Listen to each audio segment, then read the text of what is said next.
This is the first day in February, right outside the rotunda at the University of Virginia. And this is a rally. The real legacy of Martin Luther King. Why the civil rights movement isn't over. And it's being put on by the Progressive Action Network. And in just a few minutes, we're going to have a few speakers say a few words. Media is here, television, print media, radio. And we'll be ready to start in just a few minutes here.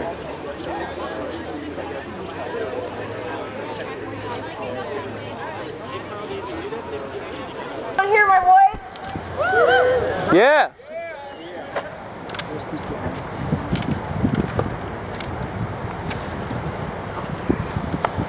Hi, thank you guys for coming out today. This is a kind of transition from UVA's celebration of Martin Luther King. And all right. This is a transition from MLK's celebration at UVA, also transitioning into Black History Month. But we, as a representative of the Progressive Action Network, which is a group of student organizations that do direct action at UVA, including the Black Student Alliance, the Latino Student Alliance, Queer and Allied Activism, the NAACP chapter at UVA, and the Living Wage Campaign. We decided that we wanted to voice our opinions and what we believed the legacy of Martin Luther King to be. So today you will be hearing from student speakers, Charlottesville organizers, as well as faculty. And thank you, and just listen. And we will be ending with a song. So the words on the back, I know everyone can't sing. I can't sing, but I'm still very excited to take part in this. We really wanted this to be, a fusion of, 1960s feel with, what we do today in terms of protesting and whatnot. So thank you. And we are going to start with Carl David from the Living Wage Campaign. Woo! Alright. Okay. Alright, switch it over and is there any chance you can hold? Okay. I'll figure this out.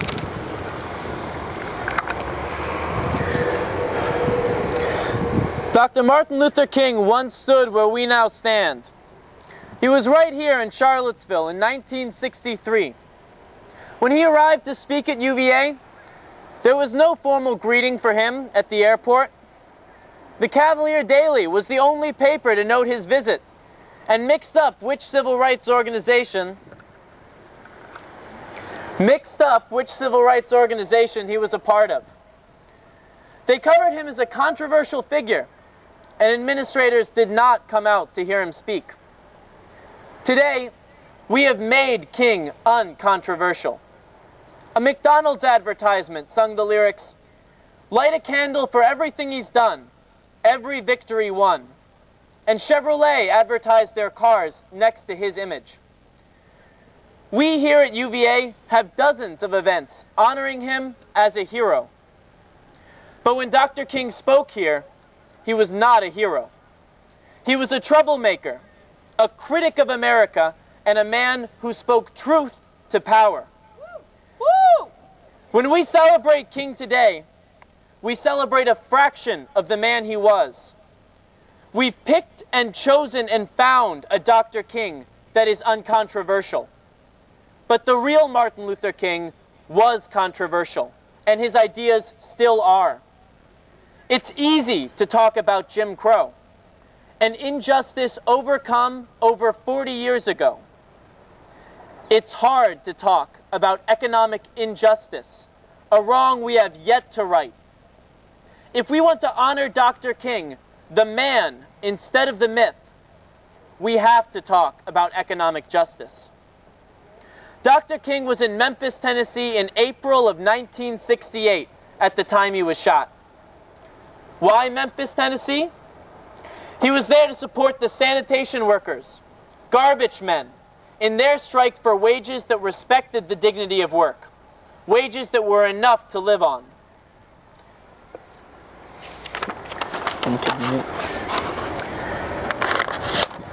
The night before a shot silenced King's message, he said, "We are reminding the nation that it is a crime for people to live in this rich country and receive starvation wages." We know where Dr. King was going when he died. The important thing was not and is not where he had been or the victories he had won. We should remember where he was going, where he was leading us. To respect his legacy is to answer his challenge, his call to bring justice to our country and our communities, equal rights, opportunity, and respect. There were many kings. To honor just one of them is to ignore the best quality of Martin Luther King. That as a person, he was willing to challenge himself, to reconsider and to think deeper. As students and professors at this great university, how can we celebrate Dr. King without trying to emulate his intellectual restlessness, self-questioning, and courageous spirit? To honor his legacy is to look at our world and ourselves with a critical eye.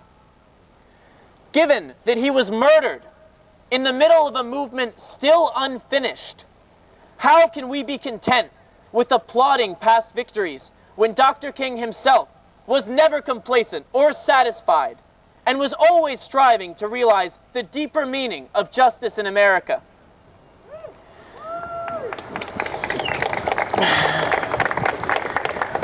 Would Dr. King tell us that we live in a post-racial era, as many say, and that our generation has no need to fight for equality? Only 16 years ago, our own university was still a very unequal place.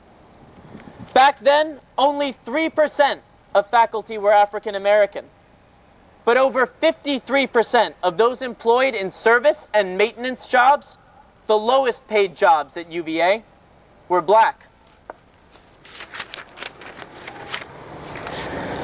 The argument that progress is slow has been around since the days when King could still speak out. But progress is not inevitable. It is a battle we must choose to fight. Do you know what those statistics are for our university today? They aren't better. They're worse.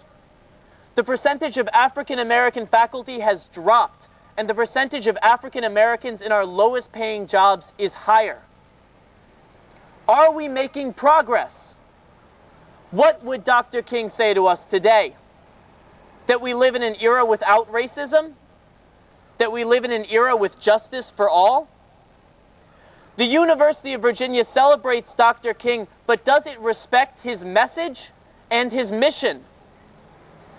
The night before his death, Dr. King was fighting for equal pay for equal work. In the last speech we have from him, he demanded respect for the dignity of labor. He warned that we overlook the work and the significance of those who are not in professional jobs, and stressed that whenever you are engaged in work that serves humanity and is for the building of humanity, it has dignity and it has worth.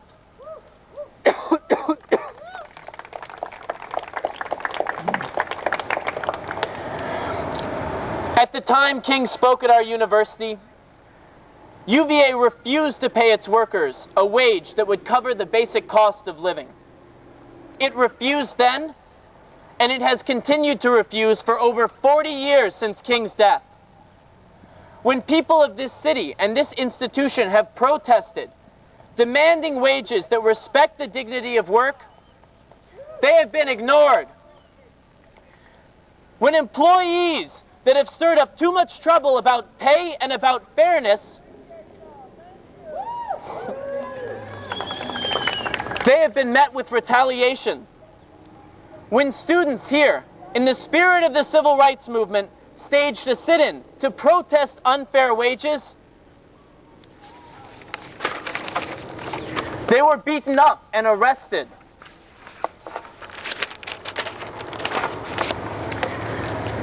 Martin Luther King Jr. once said that today we have the techniques and the resources to get rid of poverty. The real question is whether we have the will. The University of Virginia has the power and the resources to guarantee that every worker receives a living wage. To pay everyone who works here enough to meet the basic cost of living would require 1/10 of 1% of our annual budget. We have the resources. The question is, do we have the will? Can we take the lessons we've learned in the classroom and apply them to our community? Do we have the will to stand up and demand that our university's workers be treated with dignity and respect? How can we celebrate Dr. King here at the same time ignore his words? That it is a crime for people to live in this rich nation and receive starvation wages. We don't yet have equal opportunity to succeed on the basis of dedication, commitment, and hard work. We don't yet pay a living wage, a wage that covers the basic cost of living. We don't yet have the kind of equality Dr. King fought, and died for. And if we celebrate his memory, like McDonald's does, without thinking, without reflection, and without action, then we never will.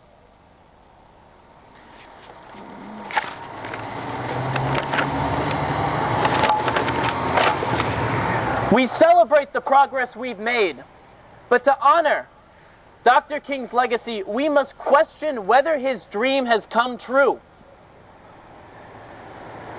Dr. King is no longer controversial, but issues like the living wage still are. To applaud the steps King took is not enough.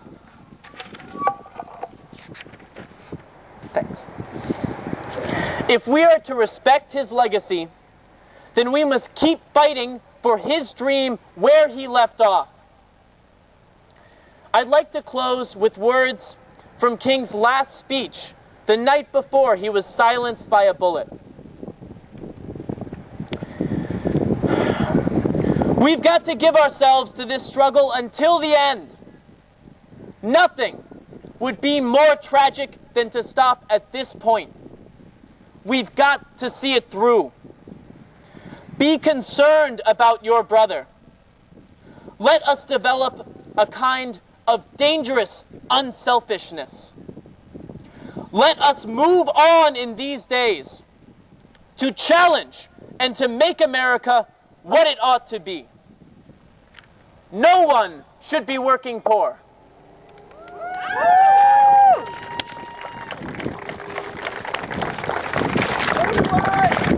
A living wage! No! A living wage! No! A living wage! Now! Well, thank you. Okay, next about 5 we'll be minutes on that, hearing from Since 6 a.m. this morning. Student Allied Activism, Jamar. Yes, fine.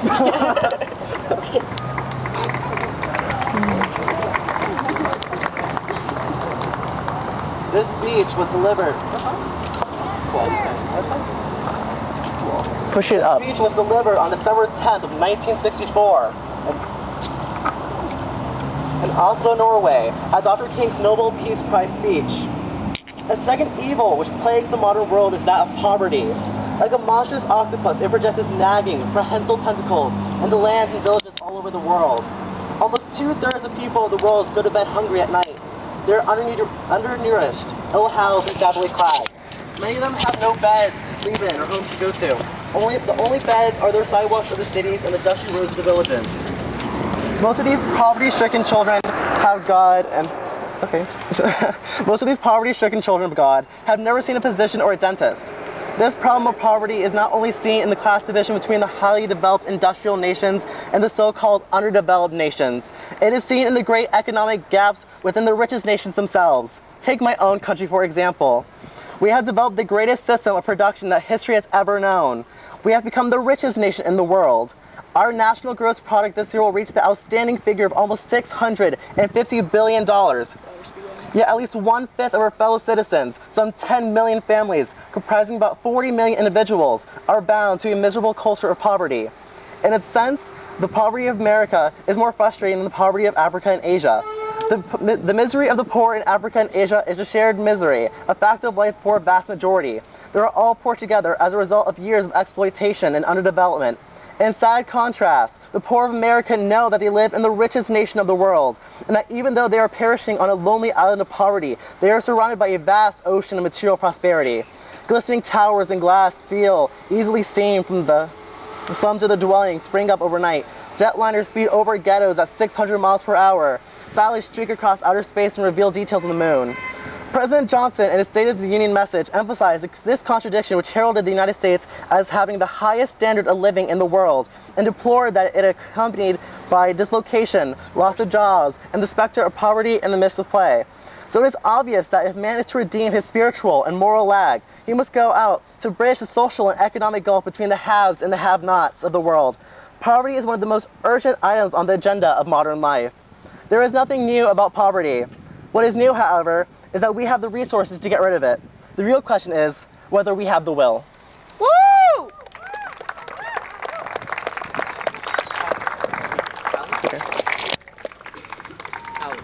It's not loud. It's not loud. So the speakers need to hold that close. Next we're going to hear from Jonathan Bryan with the NAACP chapter at UVA. Speak louder. Okay. You can. Here, speak. So what do I do with this? Just put that on your, Where? Okay. we need you to speak loud. Speak loud. Can I get a Can I get that board? I'm sorry. You said really close to my face? Yeah, hold it really close. Okay. Good afternoon, everyone. Good afternoon. I want to thank the PAN for having me speak here today on behalf of the NAACP. I have a short speech for you all. 2 weeks before the late Dr. King Jr.'s assassination, in a speech he prepared, he said, and was quoted before, "It is a crime for people to live in this rich nation and receive starvation wages. I can hear the God of the universe saying, the children of my sons and daughters were in need of economic security, and you didn't provide for them. So you cannot enter the kingdom of greatness." The prevailing story we are given about Dr. King tries to box and limit his historical role and causes. But we stand here today to recognize that you cannot box out the issue of labor rights. Indeed, it was an issue that was chief among his concerns before he was so ruthlessly killed. In another speech, he would go on to say, "America gave the black man a bad check that's been bouncing all around. You are unjustly spending $500,000 to kill a single Viet Cong soldier, while you spend only $53 a year per person for everybody categorized as poverty-stricken. Instead of spending $35 billion every year to fight an unjust, ill-considered war in Vietnam and $20 billion to put a man on the moon, we need to put God's children on their own 2 feet. Woo! I say so long ago, and yet dare I say history has repeated itself with a vengeance. So what can we learn here today? That evil and its numerous and high principalities of prejudice do not stop at piecemeal differences between us. If we are to view such a beautiful struggle as defeating the oppressors and uplifting the oppressed, we cannot continue to view one injustice as different than another. What we are dealing with is hate and evil, a foe old and primal. A state of being that says, that other man is not my brother, but a wall between me and my success. And when we look to see if progress has been made, whether for a living wage, job security, or any social issue and justice, do not be discouraged if it seems that there is no end.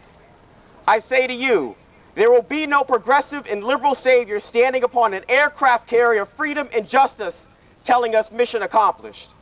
There will be no flashing announcement on CNN telling us the war is won and we can all go home. President Obama will not save you. Woo! the university will not throw up its hands and declare a living wage overnight. Corporations will not suddenly... Thank you.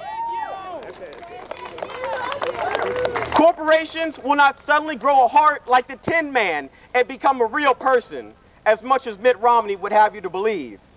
No, this fight for labor equality and all equality is solely upon our hands in the seconds, minutes, and hours we devote to the cause. Fight the edicts of this beast of a system. Let it be known what is right and just, and above all else, carry love in your heart. Fight the instinct to abuse power, deprive sustenance, and deny selflessness. Because if it was all about me, there'd be no room for us. Thank you.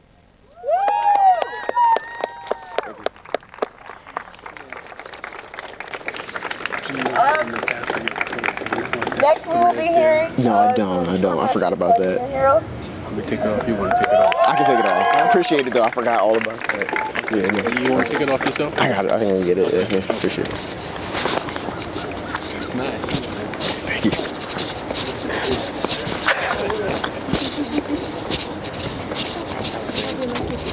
So what? Oh.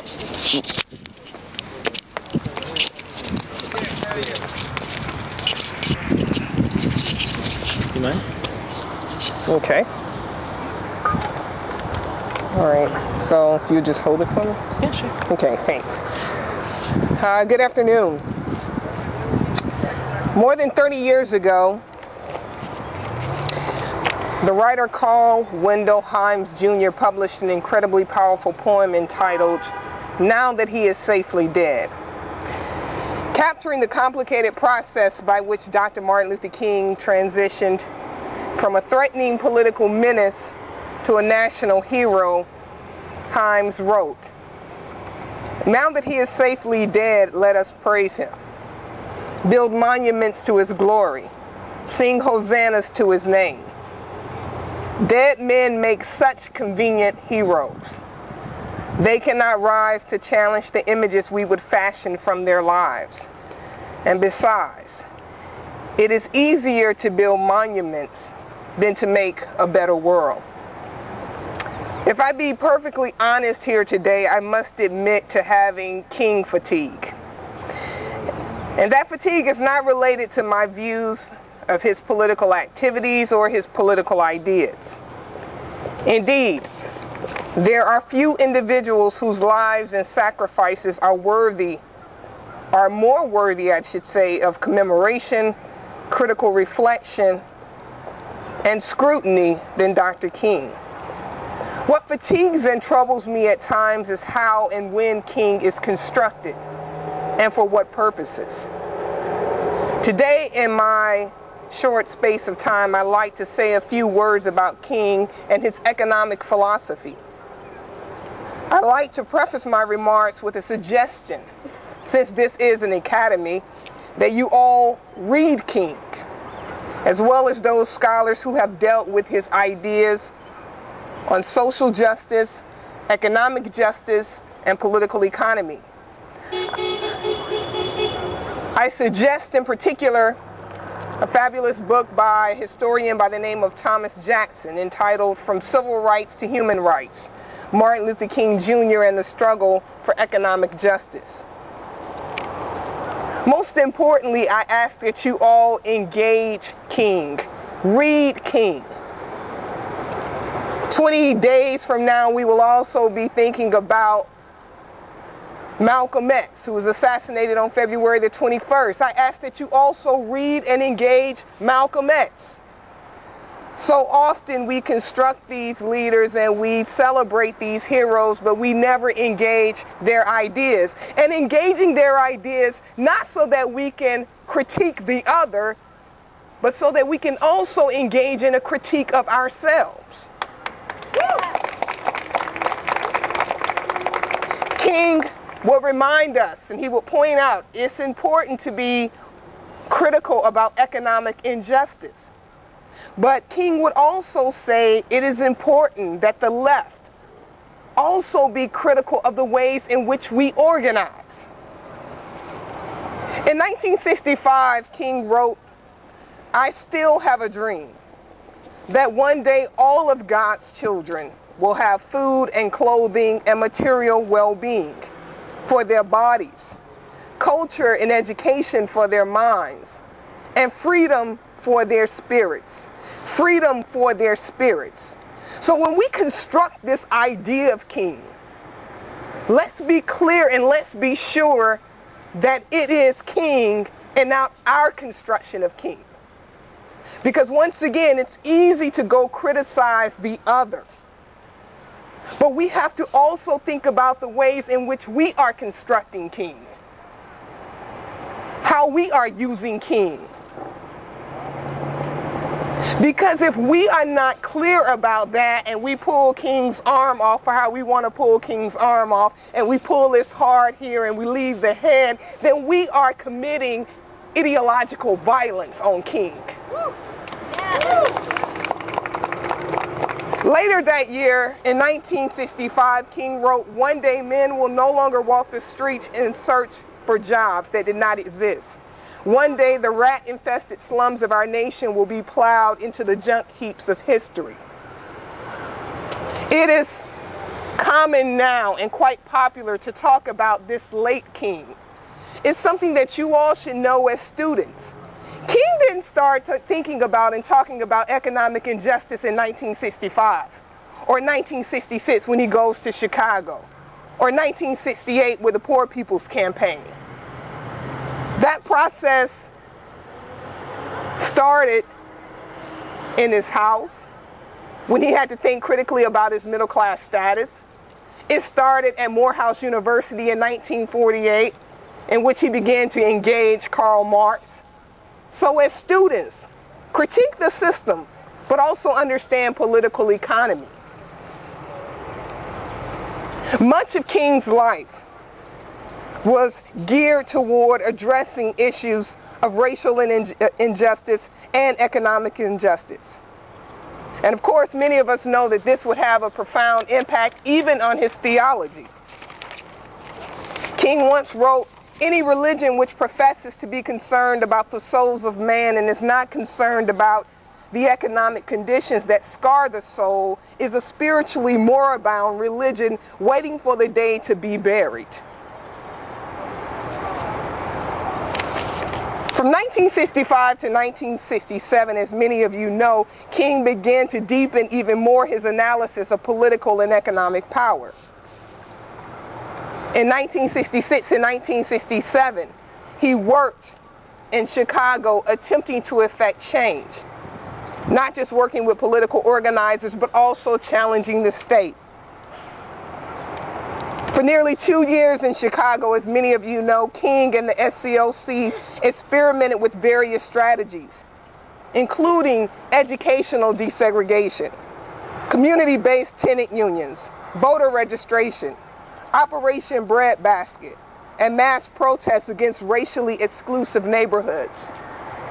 When I stand here today, I think about those students in 1969 who rallied right here in front of the rotunda. And they talked about economic injustice. They talked about desegregation. It was a comprehensive understanding of oppression. And I encourage you all to continue that comprehensive understanding of oppression and perpetuate and continue King's legacy. Thanks so much. Thanks. Thank you.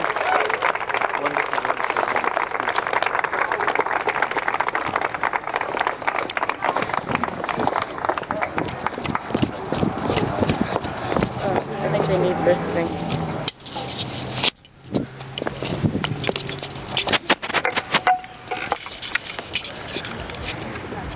Put that on wherever you want. Want to put it here for me? Yeah. That should do it.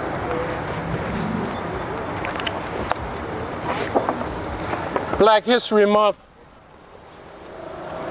that wonderful time of the year when the African American experience is held up for all to regard and appreciate. The 40 million of us who live the black experience every day, and countless others often wonder, how can we further the mission of Dr. Martin Luther King Jr. and the men and women who refused to yield to the bigotry of the time. Good afternoon. My name is M. Rick Turner. I am president of the Albemarle Charlottesville branch of the NAACP, the oldest, most revered, most influential, most cussed and discussed civil rights organization in America. Thank you for inviting the NAACP to join you in this important effort. The NAACP, as most of you know, is a protest organization that stands up for civil rights. The NAACP believes that the right of workers to organize and to earn a living wage are precious civil rights. As the Charlottesville community concludes this year's celebration of Martin Luther King Jr., and as we pay tribute to Dr. King's life and legacies, to the ideas and principles we worked so hard to achieve, not simply for the people of his time, but ultimately for the great generation that would come after him. Let's not forget, as you've been reminded all evening, all afternoon, what he was doing the day he was killed. On April 4th, 1968, Dr. Martin Luther King was fighting for the creation of living wage jobs. In his view, it was both a moral necessity and a civil rights that every working American should earn enough to live a decent life and not worry about basic survival. More than 40 years later, we continue to fall woefully short of his vision. Far too many working people, those individuals whose labor underpins the university existence, need to be placed higher on the list of institutional priorities. Like those who Dr. King marched with in Memphis, these university employees earn poverty wages instead of living wages. This represents a collective failure that must be addressed by those who care about economic justice. I'm happy to see that throughout the nation, increasing number of university and college faculty and students are seriously embracing solidarity efforts with workers in the community. Dr. King will be proud of your good and courageous work. When I spoke at this forum in April of 2011, I mentioned that we received calls in the NAACP office from low-wage workers who complain that no office at the university helps them when they encounter issues of discrimination or when they complain about low wages. They call the NAACP out of desperation and because they fear what might happen if they voice their grievances within the university. We continue to receive these desperate calls. Those of us who are assembled here today must unite even closer with these workers and help see to it that they are accorded the respect they deserve. They need us to become fierce advocates for them. They must be able to call on us to relieve the undue pressures they face as they struggle to make a living. As Dr. King stated in his 1967 Riverside Church sermon, a time comes when silence is betrayal. The Living Wage Campaign calls on the university to acknowledge that a disproportionate number of people at the bottom of the wage scale are the same peoples whose ancestors helped build this great university. We must not forget that those who get the lowest wages also face the highest incidence of sexism and racism at the university. And many of those who supervise the lowest wage earners are in great need of more diversity training. Over the past few decades, the call for a living wage has resonated across America, and over 150 cities, countries, and universities have responded. A recent blog that I read from the Living Wage Press of William and Mary states, "Now is the time to raise the standard of our own rhetoric. Now is the time to transform our ideals into reality, to put our education into action, and to bring into being the kind of college that we can be proud to attend. One that compensates all members of our community fairly and equitably and does not accept conditions of inequality as the inevitable course of our institutional success. As students and activists, our hands are not tied. The policies and practices of the university are the outcome of explicit decisions made by real people. And if real people create the problem, real people can fix it. History teaches us over and over again that at a crucial moment, it is the strength and courage of ordinary people who have no names or positions in society that save the day. The famous, the well-connected, almost always have too much to lose, and they abandon the cause in order to protect themselves. Finally, to those workers who are present today and who have historically been victimized, you must decide, despite the difficulties, how you will overcome these disparities.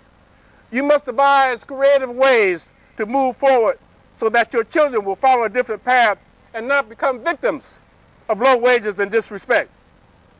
In the final analysis, it is the workers themselves who will bring about the long overdue change we seek.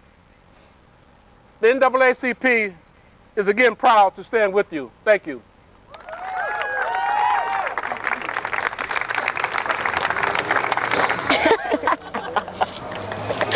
All right.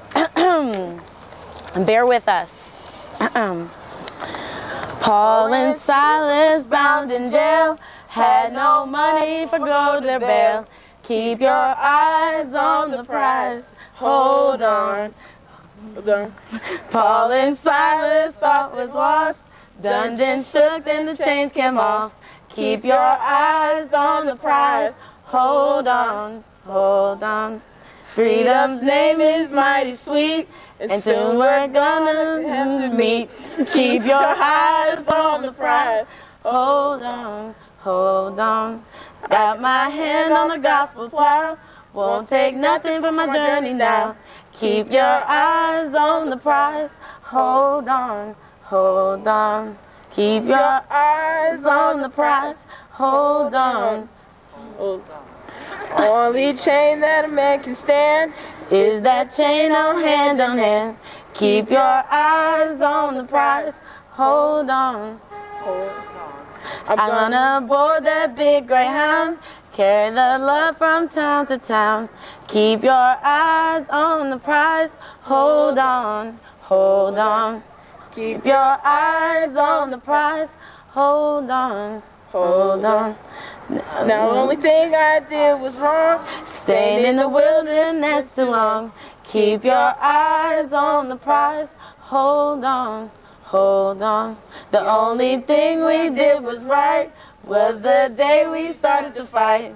Keep your eyes on the prize. Hold on, hold on. Keep your eyes on the prize. Hold on, hold on. The only thing we did was wrong, staying in the wilderness too long.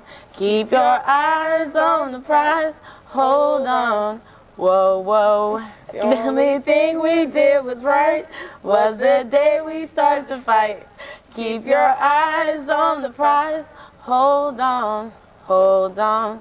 Keep your eyes on the prize. Hold on, hold on. Keep your eyes on the prize. Hold on, hold on. Ain't been to heaven, but I've been told streets up there were paved with gold. Yeah. Yeah. That was rough. Okay, and now our last speaker, Erica Washington with the NAACP chapter at UVA. Oh, I'm about to steal it. Okay, this is gonna be short, just closing it off. Yeah. Just a second, Erica. Gotta record your pretty voice. Okay. Let today serve as a call for action. A call for a deeper understanding of the man King was. We are here because in order to truly honor King, we must understand the complexity of this great civil rights leader. It is up to us to carry on King's legacy of economic justice, and it is up to us to stay strong in the face of constant adversity here at the University of Virginia. For the ultimate measure of a man is not where he stands in moments of comfort and convenience, but where he stands at times of challenge and controversy. Thank you for coming out today, and don't forget your responsibility to the struggle for a living wage here at the University of Virginia. Thank you so much.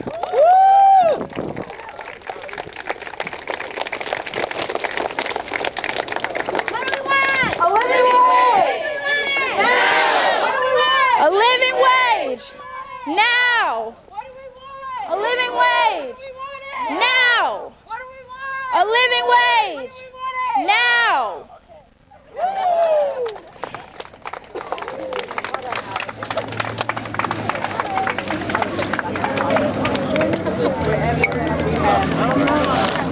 I need to wish something. Great job, first of all. Do you want me to take this off for you? Yeah, that'd be really nice. Thank you. I'd like to say this really quickly. That'd be you know the girl in the braids, you know her lunch? Remember they go to the party? Oh my god, as soon as you said braids for some reason, I was like, that has to be her, that has to be her. Yeah, You kidding me? That's hilarious. Oh, I'm sorry guys.